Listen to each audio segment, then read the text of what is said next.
Hola, ¿qué tal? Bienvenidos en Gran Empresarial por Change TV. La televisión del cambio ya está aquí.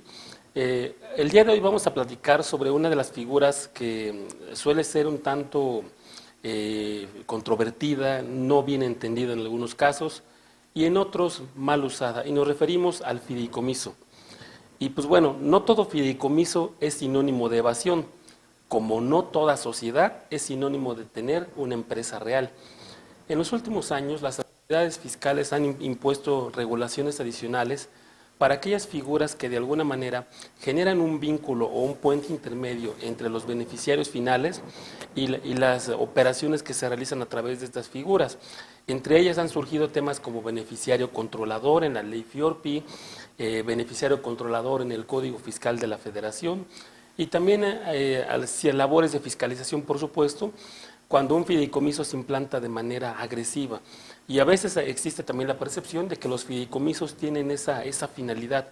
Sin embargo, el fideicomiso bien utilizado puede convertirse en una herramienta de gran utilidad en la planeación patrimonial. No estamos hablando de temas fiscales. Fiscales puede darles un efecto interesante y vamos a aplicar ahorita un ejemplo donde evitamos la causación múltiple de impuestos por una operación mal estructurada que deriva de un caso real, pero bueno, particularmente son los temas ahí que tenemos que analizar y que a veces cuando escuchamos figuras como Panama Papers, entre otros, que en su momento generaron mucho escándalo, pues las figuras que estaban involucradas son los fideicomisos.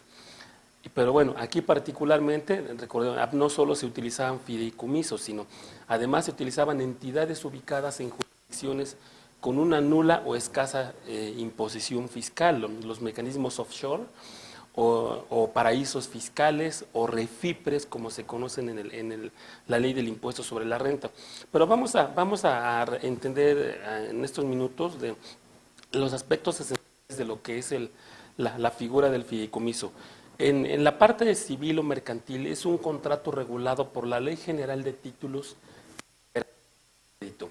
Aquí intervienen tres partes básicas: el fideicomitente, el fiduciario y el fideicomisario.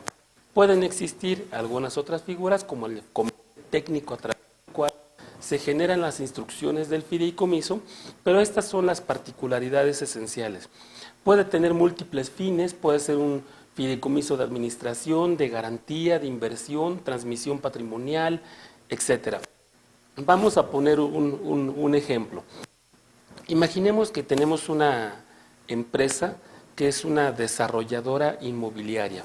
Y esa desarrolladora inmobiliaria tiene a lo mejor los terrenos, tiene el espacio que quiere construir un edificio de apartamentos para su comercialización con los interesados que quieren ocupar esas casas habitación o comerciales incluso, pero esta persona física o moral no tiene los recursos necesarios, es decir, tiene el terreno, pero no tiene en este momento los recursos para poder construir, desarrollar, pagar a los contratistas, hacer todo lo que es la obra, el contrato prestado, etcétera, y finalmente tenerlos a disposición.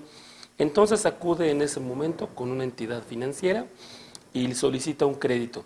Y le dice, sí, pero me vas a dejar en garantía el terreno que tienes. ¿Qué significa? Te voy a dar un préstamo, a lo mejor de 10, 12 millones, el terreno vale 20, 25, o sea, por supuesto tiene que ir respaldado la garantía sobre el cual van a otorgar el préstamo, y entonces el banco le otorga el financiamiento a esta empresa para que pueda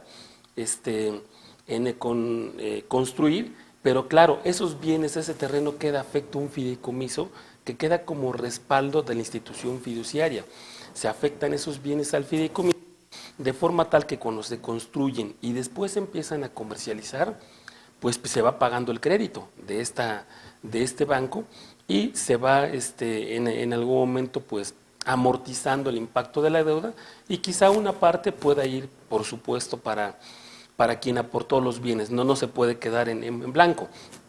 Pero de esa manera la entidad financiera se asegura que el préstamo que otorgó pues tenga un respaldo que se va ejecutando a medida que se van vendiendo esos terrenos, esos fraccionamientos, ese desarrollo. Una vez que esto ocurre, Cuando ya tiene garantizado el punto del préstamo que otorgó más los intereses que corresponda, pues ya el fideicomiso se extingue porque llegó a su fin, ya garantizó y pagó el crédito, entonces dice, lo que queda restante va de regreso contigo, entidad que lo aportaste, y yo, banco, pues ya me cubrí. Entonces aquí podemos ver que aquí no se busca un fin fiscal, ni impositivo, ni de ilusión, sino son básicamente garantizar el cumplimiento de una obligación. Podemos tener en algún momento fideicomisos que son en algún momento alternativas a lo que es, por ejemplo, la figura del testamento o lo que es la donación. Cuando una persona física es dueña de un terreno, de bien, de una casa, pues no está exento de que en algún momento pues sus hijos, sus familiares le estén ahí pidiendo que les deje algo en vida, ¿no? Entonces, esto puede funcionar a través de la figura de la donación. La persona física se desprende de sus bienes, los dona a sus hijos, pero bueno, sabemos que aquí el riesgo particular es de que una donación es una transmisión de propiedad hacia sus hijos, y entonces ellos ya son los dueños de este bien, y en un acto de ingratitud pueden decirle, papá, mamá, pues, claro, existen las figuras como la revocación del testamento, pero bueno, es un paso adicional y es un riesgo innecesario a esta opción. Otro tipo puede ser una donación con reserva, o un reserva de dominio, o puede ser en este caso la figura del con cláusula de que aportan los bienes, a lo mejor para que esos bienes pues lo puedan dar los hijos, pero la propiedad en este caso es de la persona que lo aportó. Cuando esta persona fallezca, entonces ahora sí, esos bienes pasarán hacia sus herederos o legatarios. Pero ¿qué implica de esta manera? Que pues él no se quedó sin esos bienes, que de otra forma sería perjudicial para él, ¿no? Esta variante de alguna forma de fideicomiso con reserva de usufructo, cuando la haces hacia el propio aportante, hacia el dueño de los bienes, en otros países se le conoce como hipoteca inversa, de alguna manera, que tiene muchas formas de instrumentarse esta figura. Puede ser un fideicomiso educativo, en el cual pues vas aportando dinero a un fideicomiso, que se garantice, se ponga a trabajar, y eso sirva para la educación del hijo. Entonces pueden tener muchos fines: administración, garantía, patrimonio. Aquí lo particular es que, a verlo desde el punto de vista del impuesto sobre la renta, pero mencionábamos que tenemos aquí tres figuras: fideicomitente, fiduciario y fideicomisario. El fideicomitente es el que es el dueño del bien y que lo va a aportar a un fideicomiso. Cuando lo aporta a un fideicomiso, se está desprendiendo entonces del bien, ya no es de él, lo aporta a una institución fiduciaria. Puede ser una casa de bolsa, puede ser una SOFOM regulada, de acuerdo con la ley de títulos y operaciones de crédito, pues solamente puede, en la Ley General de Operaciones y Actividades de Auxiliares de Crédito, solamente pueden tener esta característica de entidades fiduciarias, aquellas que expresamente la ley los faculta para ello. Aportas el bien al banco. Oye, ¿significa que el bien ya no es mío, es del banco? No. Al banco lo tiene en propiedad, pero lo tiene que separar del resto.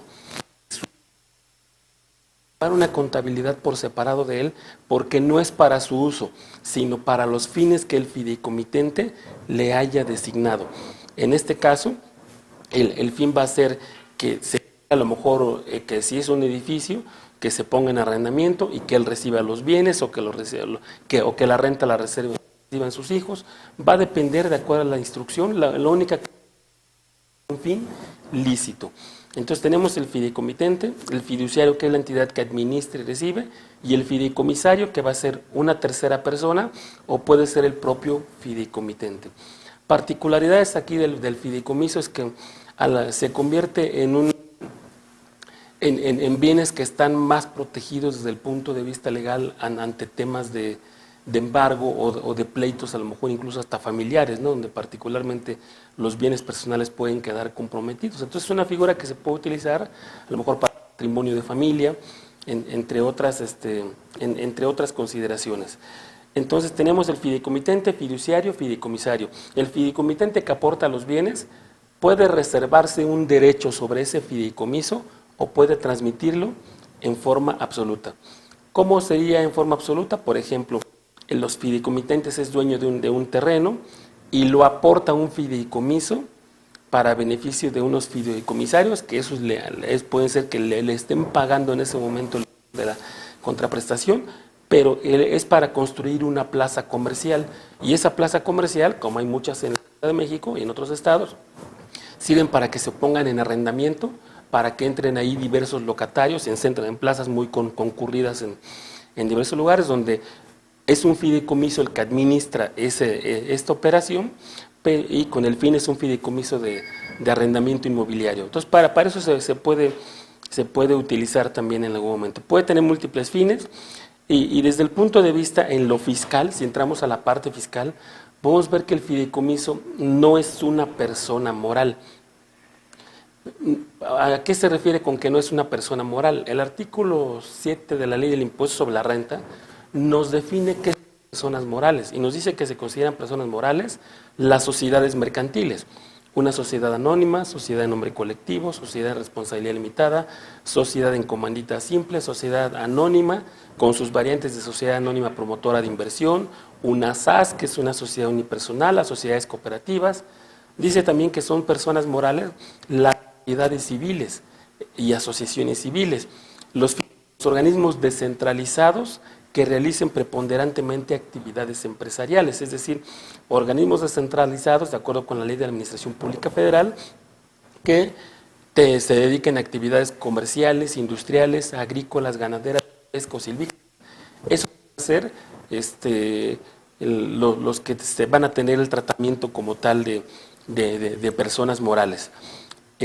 También nos dice que la asociación en participación, cuando a través de él se realicen actividades empresariales.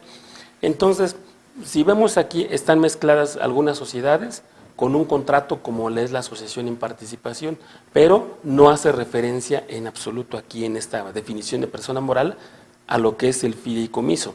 En algunos casos, lo que han dicho algunos colegas es que la Ley del Impuesto sobre la Renta genera una distorsión, porque mezcla contratos y los caracteriza como personas morales sin ser personas morales. Y he escuchado mucho en esos cursos donde mencionan ahí que es una distorsión porque algún contrato le caracteriza para ser contribuyente del impuesto sobre la renta. Bueno, exactamente. Recordemos que una sociedad anónima, una empresa, al final también es un contrato de sociedad, mediante el cual dos personas o más se reúnen para realizar un fin a través de una entidad regulada por la Ley General de Sociedades Mercantiles y Código Civil o la Ley General de Sociedades Cooperativas. Es un contrato que constituye una sociedad, es otra cosa, pero sigue siendo un contrato. Entonces, que la Ley del Impuesto sobre la Renta caracteriza a la MP como una persona moral, lo que hace es calificar qué contratos tienen la característica de personas morales, pero no menciona aquí que sean persona moral los contratos de fideicomiso. Por ende, los contratos de fideicomiso se consideran transparentes fiscalmente. ¿Qué significa? Se realiza una operación a través de un contrato de fideicomiso, pero los causantes de impuestos van a ser en este momento el fideicomitente o los fideicomisarios. A alguna de las dos de las personalidades le tiene que corresponder la acumulación de los ingresos que deriven del fideicomiso. En algunos casos el fideicomiso lo imponen como el fideicomiso con actividad empresarial o el de arrendamiento, le imponen la obligación del registro de cumplir obligaciones, pero es por cuenta de los fideicomitentes o de los fideicomisarios. El contribuyente por solo es fideicomiso. Entonces es una figura que se considera transparente porque los efectos fiscales recaen en el fideicomitente o el fideicomisario. Si nosotros nos vamos al artículo 14 del Código Fiscal de la Federación, nos dice que se considera enajenación la fracción primera, toda transmisión de propiedad. Entonces, si hay una transmisión de propiedad, dice incluso con reserva de dominio, o sea, no importa que te reserves el dominio del bien hasta que cumplas con ciertas condicionantes, por ejemplo, cuando compras un auto, ¿no? Que no puedes enajenar el auto en tanto no termines de pagarlo totalmente y que ya te hayan liberado. Hay una reserva de dominio, pero ya tienes la entrega del bien, solo que no puedes disponer de él para enajenarlo porque aún no eres el dueño. Una casa adquirida mediante financiamiento del sistema financiero tiene la misma suerte, está a una hipoteca y no puedes disponer para enajenarla porque todavía no eres el dueño que se libera la hipoteca. Entonces, una enajenación, hay una transmisión de propiedad. Alguien ahora es uno distinto, pero te reservas el dominio.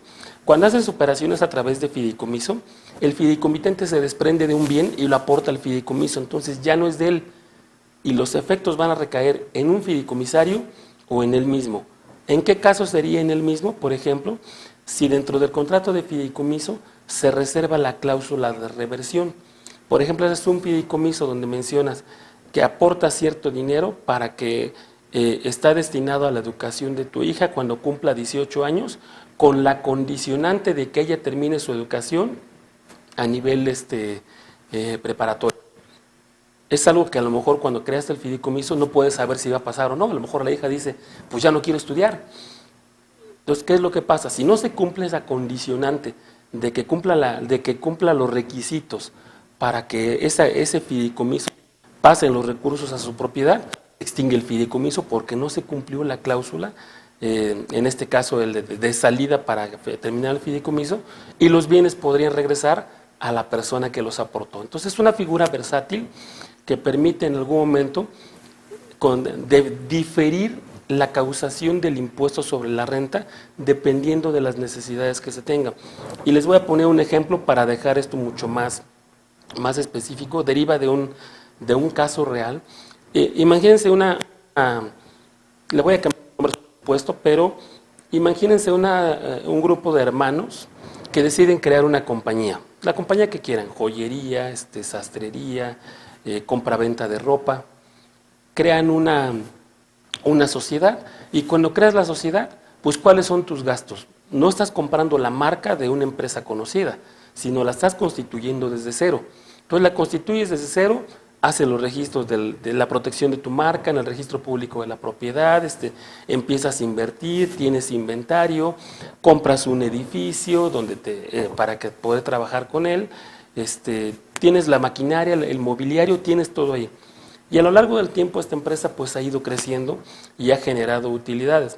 Sin embargo, en los últimos años pues se ha visto impactado con una gran disminución en sus ventas porque no cambió en algún momento hacia el modelo de venta online, que hoy sabemos que existen entidades que particularmente en el sector textil pues tienen una gran competencia en detrimento del comercio mexicano. Entonces esta empresa, de ser una entidad muy redituable con este tipo de empresas que todos conocemos, que incluso salieron el año pasado con temas porque diluían los valores de adquisición en valores de menos de $50 para poder importarlos a México sin el pago de aranceles y que empieza con SH.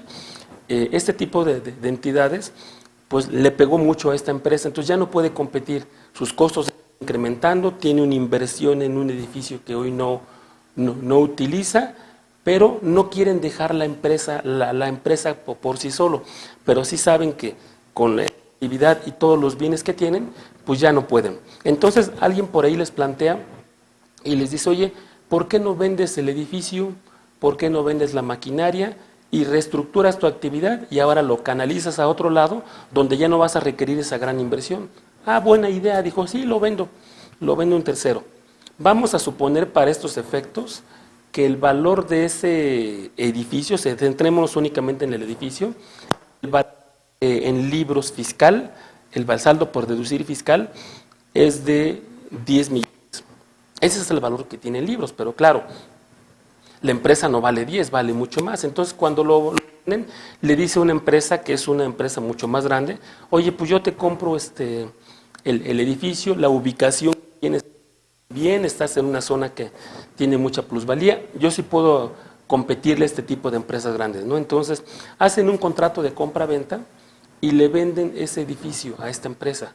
Recordemos que el valor en libros es de 10 y se lo venden y le dicen, entonces tiene una diferencia de 20 millones de utilidad.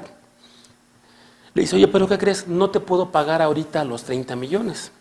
Dice, híjole, ¿cómo que no? Dice, no, es que no tengo el flujo necesario. Los flujos los voy a ir generando a lo largo de un año. Entonces no te pago los 30. Si le pagaran los 30 millones, la empresa no tendría ningún problema porque al momento de vender el edificio, lo vende en 30, tiene un valor fiscal de 10, tiene una utilidad de 20 y le dice el fisco, bueno, venga mi impuesto sobre la renta, el 30% sobre ese valor de la inversión. Lo tendría en caja y no tendría ningún problema. Pero aquí no pasó eso. Aquí los pagos se los van haciendo diferidos y solo les dan 5 millones de pesos y establecen un programa de pagos mediante el cual, pues a lo largo de un año, van a hacerle ciertos pagos mensuales. Y le hacen el segundo pago de otros 5 millones, entonces han pagado 20 millones del total de precio de venta. Y la empresa no sabe que en ese momento, no sabe que la empresa, la razón por la cual le pidió hacer el pago a plazos es porque tenía problemas de liquidez. Entonces, con esos problemas de liquidez, la empresa entró en concurso mercantil. Eso ocurrió solo unos meses después de que le vendieron el activo fijo. Entonces, fíjense con este programa, ¿cuál sería su escenario? Su escenario habría sido que en este caso, la empresa recibió 5 millones de inicio, pero el SAT dice, tú eres persona moral, tú tienes que acumular cuando expidas el comprobante, cuando entregues el bien o servicio o cuando cobres total o parcialmente. Oye, fisco, pues ya entregué el bien y expedí el comprobante, pero pues no he cobrado. No, pues apresúrate a cobrar. Pero mientras me debes a mí el impuesto sobre la renta. Esta operación ocurre en noviembre. Entonces, a nivel mensual, la empresa acumula y paga con base en un coeficiente de utilidad. Pero llega la declaración anual y ahora sí son ingresos y deducciones. Sobre esta operación, 30 millones de ingreso, 10 de saldo por deducir, tienes 20 millones de utilidad que al fisco dice, me pagas mi 30%, me pagas 6 millones de pesos, tan solo por esa operación. Fíjense, la empresa recibió 5 millones y ya tiene que pagarle 6 al fisco. Al mes siguiente recibe otros 5, entonces ya son 10, bueno, le quedan 4 en caja. Pero la empresa no ha recuperado la totalidad y ya tuvo que acumular la totalidad. ¿Qué pasa si esta empresa entra en esa etapa de concurso mercantil? Pues obviamente cuando una entidad entra en concurso mercantil, todos los acreedores entran a un concurso mercantil, excepto que alguno de ellos haya negociado en lo particular con esta persona que la adquiere, para decirle, oye, págame mis 30, no, pues es que no tengo ese flujo. La entidad a la cual le vendió, regatearle, quieres te pago tanto y perdóname tanto, ¿no? Oye, no, pues ya salí perdiendo, o espérate al concurso mercantil y a ver si te toca algo. Entonces, son muchos riesgos los que derivan de este tema. Y entonces, pensemos que esta persona logre recuperar el bien en la etapa del concurso mercantil, que logre recuperar el bien.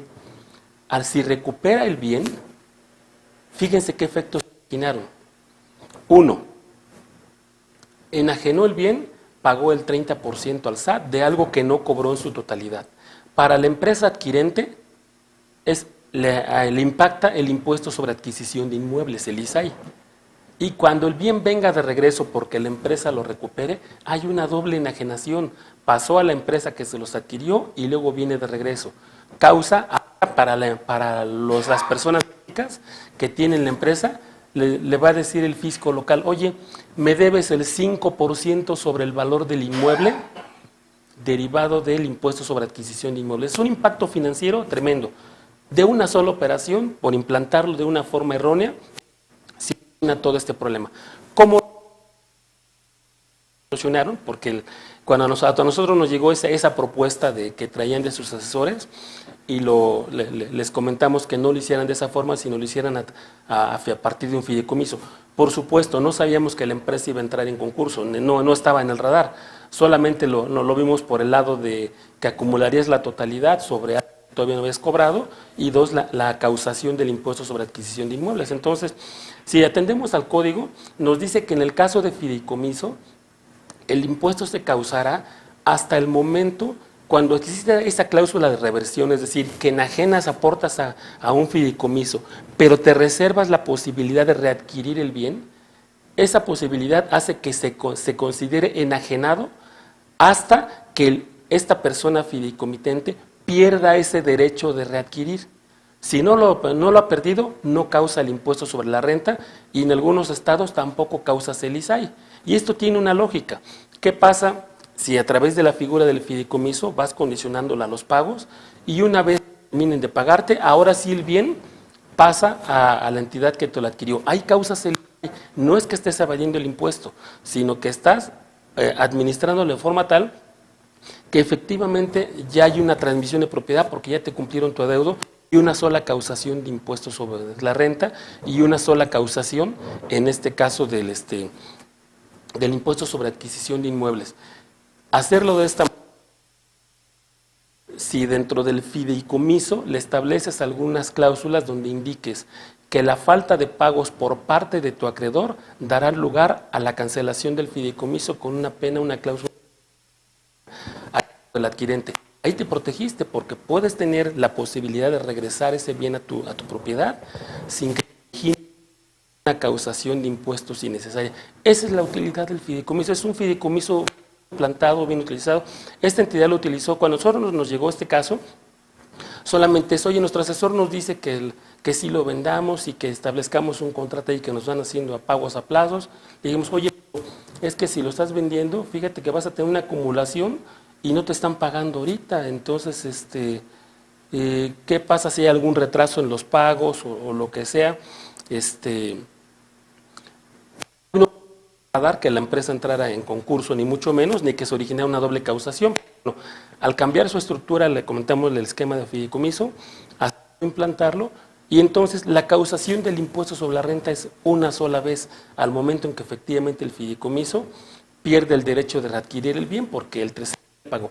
Como no le pagó, readquiere el bien y tiene más flexibilidad para proteger el patrimonio personal. Esos son los fideicomisos que son los que tienen sustento, que tienen esencia, que no son con fines de evasión fiscal ni de generar poca o escasa transparencia, sino son figuras patrimoniales muy versátiles que permiten implantar de una manera eficiente la estructura patrimonial, fiscal. Desde el punto de vista de la ley del impuesto sobre la renta, la ley de ISR nos dice que en el caso de fideicomisos empresariales se tiene que dar de alta y cumplir con las obligaciones como una persona moral, pero es por cuenta de los fideicomitentes, es decir, hace pagos provisionales con base en un coeficiente de utilidad en el primer año estimado, que es con la estimativa del Código Fiscal de la Federación, y al cierre de año se voltea y dice, a ver, fideicomisario 1, 2 y 3, ¿qué porcentaje tienen de participación en el fideicomiso?